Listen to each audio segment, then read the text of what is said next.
آج سے تقریباً 4500 سال پہلے خوفو نام کے ایک ایجپشین پیغوت نے دنیا کا سب سے بڑا پیرامڈ بنوایا، جو اپنے دوسرے پیرامڈ کے ساتھ اسی اینگل پر ہوا ہے جس اینگل پر اوریون کانسٹیلیشن پر موجود 3 ستارے موجود ہیں۔ کیا یہ اتفاق ہے؟ گیزا کا پیرامڈ اپنے ایسٹ ویسٹ نارتھ اور ساؤتھ کی سمتوں کی طرف ایک دم ایکوریٹ ہے، یعنی کہ اس کے چاروں کونے ہماری دنیا کی چاروں سمتوں سے ملتے ہیں۔ یہ مصریوں نے تب بنایا تھا جب کمپس ایجاد بھی نہیں ہوا تھا۔ آخر تو کیسے انہوں نے یہ کام کر انجام دیا ہوگا؟ اس میں استعمال کیے گئے پتھروں کا وزن 2 ٹن کے قریب ہے۔ کیسے ان پتھروں کو نیچے سے اوپر 481 فٹ بلندی پر لے جایا گیا ہوگا؟ اس کی تعمیر ایک عجوبے سے کم نہیں ہے۔ Great pyramid of Giza. سب سے پہلے بات کرتے ہیں گریٹ پیرامڈ آف گیزا کے بارے میں۔ اسے مقامی زبان میں آخر خوفو کے نام سے جانا جاتا ہے۔ اس کی تعمیر کا آغاز 2547 BCE میں شروع ہوا، جس میں تقریباً 1 میٹر کیوب کے تقریباً 23 لاکھ پتھروں کا استعمال کیا گیا۔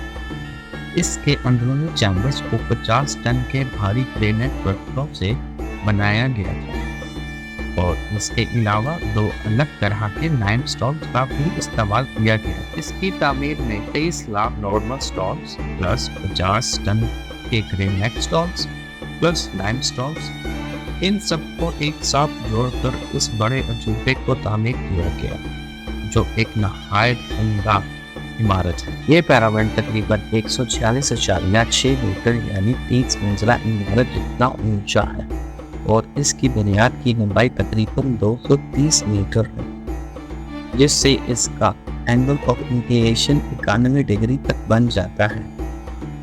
2547 BCE کے حساب سے یہ ایک بڑی کامیابی تھی۔ بننے کے بعد تقریباً 3800 سالوں تک اس پیرامڈ نے ورلڈ ٹالسٹ مین-میڈ اسٹرکچر کا خطاب اپنے پاس رکھا۔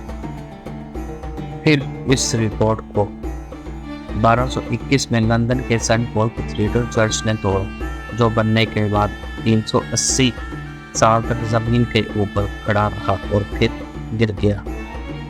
کیسے بنایا گیا ہوگا؟ یہ جو ہزاروں سالوں سے اپنی جگہ پر ٹکا ہوا ہے، وجہ اس کی بنیاد ہے، جو گیزا پیرامڈ کو بنانے کا پہلا حصہ ہے۔ لیوننگ دا بیس۔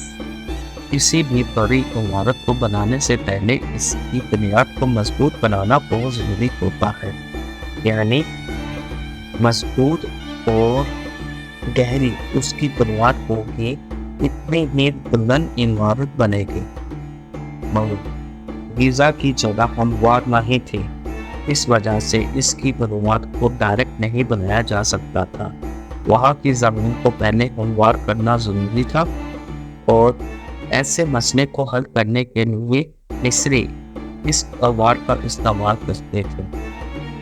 یہ کافی سادہ سا ٹول ہے جسے زمین پر کھڑا کر کے پکڑے رکھنا ہوتا ہے۔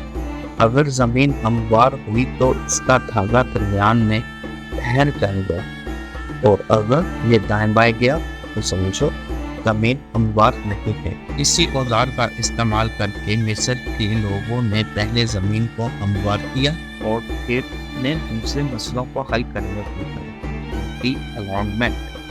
پیرامڈ آف گیزا ہماری زمین کے چاروں طرف ایکوریٹ الائن ہے۔ اس میں 0.05 ڈگری کی کمی تھی نہیں۔ اس زمانے میں کمپس تو موجود نہیں تھا، تو اتنا ایکوریٹ اس پیرامڈ کو کیسے اعلان کیا گیا؟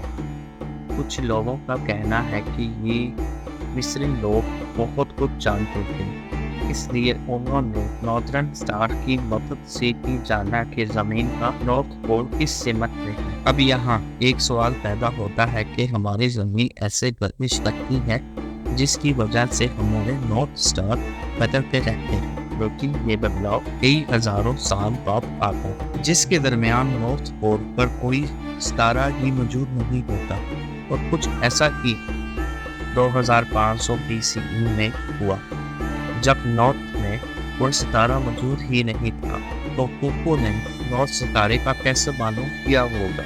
हमें ये तो मालूम है कि हमारे सब सितारे नॉर्थ पोल सितारे के गिर्द घूमते हैं। अब कई साइंसदानों का कहना है कि नॉर्थ स्टार नाम ही हो तो तब भी नॉर्थ पोल का मालूम किया जा सकता है। हम कुछ सितारों की रेवोल्यूशन को नोट कर सकते हैं और फिर उन सितारों का अंदाजे से सेंटर क्या है वो निकालेंगे और जो इमेजिनरी सेंटर आएगा वो ही हमारा नॉर्थ पोल होगा। शायद इसी तरीके से ही उन्होंने मालूम किया होगा। इतने हजारों साल पहले जमीन हमवार होने के बाद और डायमेंशन भी हो गए। अब बारी आती है तामीराती काम के लिए सामान की, जिसमें सबसे पहले वुड और कॉपर चाहिए था, क्योंकि इसके लिए 23 लाख पत्थरों का इस्तेमाल होना था जिन्हें अलग अलग कानों से निकालना था। मगर इसकी खुदाई के लिए सबसे पहले अहम चीज थी वो तो मिस्र में मौजूद ही नहीं, यानी लोहा, जिससे खुदाई करने के लिए औजार बनाए जाते हैं। इसीलिए मिस्र वालों को कॉपर का इस्तेमाल करना पड़ा। लेकिन कॉपर की कान गीज़ा के ईस्ट की तरफ रेड सी की तरफ सिनाई में थी, जिसके लिए कारीगर पहले दरियाए नील से होते हुए वादी अल जर्फ जाते थे, तकरीबन 200 किलोमीटर दूर, और फिर वहां से कश्तियों के जरिए रेड सी को अबूर करके सिनाई तक पहुंचते थे।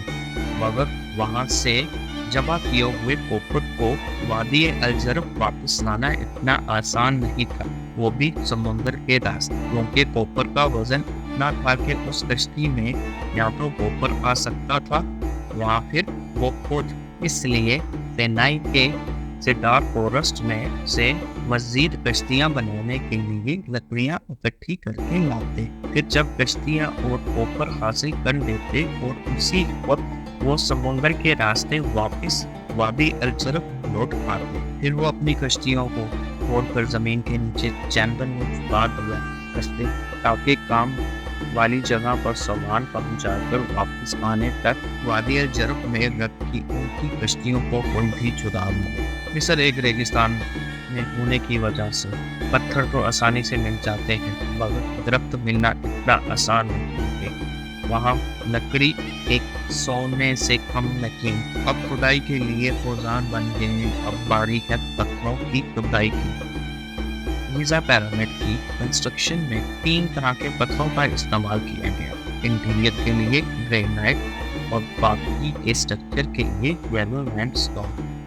फिर सबसे बाहर चिकनी व्हाइट लाइम से बनी एक तह है, जिसने बाहर से इस पिरामिड को प्लेन और चमकदार बना दिया। इन तीनों पत्थरों में से येलो लाइम आसानी से हासिल किया जा सकता था, क्योंकि उसकी काम गीज़ा पिरामिड के पास था। शायद इसीलिए उसका इस्तेमाल सबसे ज़्यादा किया गया। ग्रेनाइट और व्हाइट लाइम के मामले में ये मुमकिन नहीं था, क्योंकि व्हाइट लाइम की कान पिरामिड से 20 से 25 किलोमीटर दूर साउथ पूर्वा में थी और ग्रेनाइट पत्थर की कान 800 किलोमीटर दूर साउथ अस्वान में थी। जब वहां से पत्थर आ जाते फिर उन पत्थरों और औजारों की मदद से ठीक शक्ल दी जाती थी, और इस अमल के दौरान पत्थरों के पाउडर को कुछ और पत्थरों के साथ मिलाकर सीमेंट के तौर पर इसको इस्तेमाल किया जाता था। फिर इन सब पत्थरों को दरियाए नील के जरिए पिरामिड की तरफ भेज दिया जाता। कुफू और इसके कारीगरों को मालूम था कि कई टन भारी इन पत्थरों को उठाकर अपनी अपनी जगह पर रखना इतना आसान काम नहीं होगा। इसीलिए उन्होंने एक रैंप का इस्तेमाल किया, जिसमें 3 अलग अलग तरह के रैंप इस्तेमाल किए गए। पिरामिड की बुनियादों में बड़े बड़े पत्थर इस्तेमाल होना थे, जिसकी वजह से इसकी बुनियादें मजबूत हो सके। इसलिए इस हिस्से के लिए 12 से 20 डिग्री वाला सीधा रैंप इस्तेमाल किया गया, जिससे बड़े पत्थर ले जाना आसान हो जाए। ये रैंप पूरे पिरामिड के लिए इस्तेमाल नहीं किया जा सकता था, क्योंकि ऊपर वाले हिस्से के लिए इस रैंप का एंगल बढ़ाना पड़ता, जिसकी वजह से मजदूरों को भारी पत्थर और ऊपर ले जाना बहुत मुश्किल हो जाता। इसलिए ऊपर वाले हिस्से के लिए 2 स्पाइरल रैंप बनाए गए थे, एक बाहर की तरफ से और एक अंदर की तरफ से। जो बाहर वाला स्पाइरल रैंप था उसका इस्तेमाल अंदरूनी चैम्बर में लगने वाले 50 टन भारी ग्रेनाइट के ब्लॉक को ले जाने के लिए किया गया। जो अंदरूनी रैंप था उसका इस्तेमाल 1 से 2 टन के पत्थरों को ऊपर वाले हिस्से को बनाने के लिए किया गया। रिसर्चर्स का ये भी कहना है कि आज के वक्त में बाहर की तरफ बनाए गए दोनों ही रैम्प्स यानी सीधा और अंदरूनी रैम्प्स हमें इसलिए दिखाई नहीं देते क्योंकि इन रैम्प्स को जानबूझकर छोटे पत्थरों से बनाया गया। काम खत्म होते ही इन छोटे पत्थरों को हटा दिया गया और अंदरूनी रैम्प्स की मदद ऊपर वाले हिस्से में लगा दिया गया और कुछ इस तरह बनाया गया होगा पिरामिड ऑफ गिज़ा, जो आज 50,000 स्क्वायर किलोमीटर में अपनी पूरी शान से खड़ा है। 23 लाख पत्थरों से ये बनाया गया और इसे बनाने में 20 से 30 साल का अरसा लगा।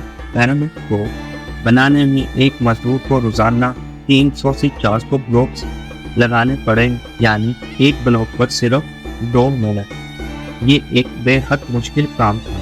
कारीगरों को बिना किसी गलती के हर 20 सेकंड में पत्थरों को अपनी सही शक्ल में बनाना पड़ा होगा, वो भी मेटल के औजारों के साथ 100% एफिशिएंसी के साथ। मगर ये कुछ ज़्यादा ही अजीब नहीं लगता क्योंकि एफिशिएंसी 100% तो आज के दौर में भी जदीद मशीनरी की मदद से भी मुमकिन नहीं। तो फिर इतना बड़ा भारी और बड़ा पिरामिड कुछ हजार मजदूरों की मदद से कैसे 20 से 30 सालों में बनाया गया होगा।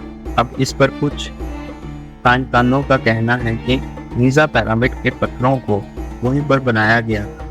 ये बहुत अजीब नहीं। खुराफी कानों के बारे में कहा जाता है कि पिरामिड के लिए लाइमस्टोन यहीं से निकाला गया था। इन पत्थरों को पहाड़ों से नहीं बल्कि पाउडर को ऊपर लाया जाता था और सांचों में डालकर उनको बनाया जाता।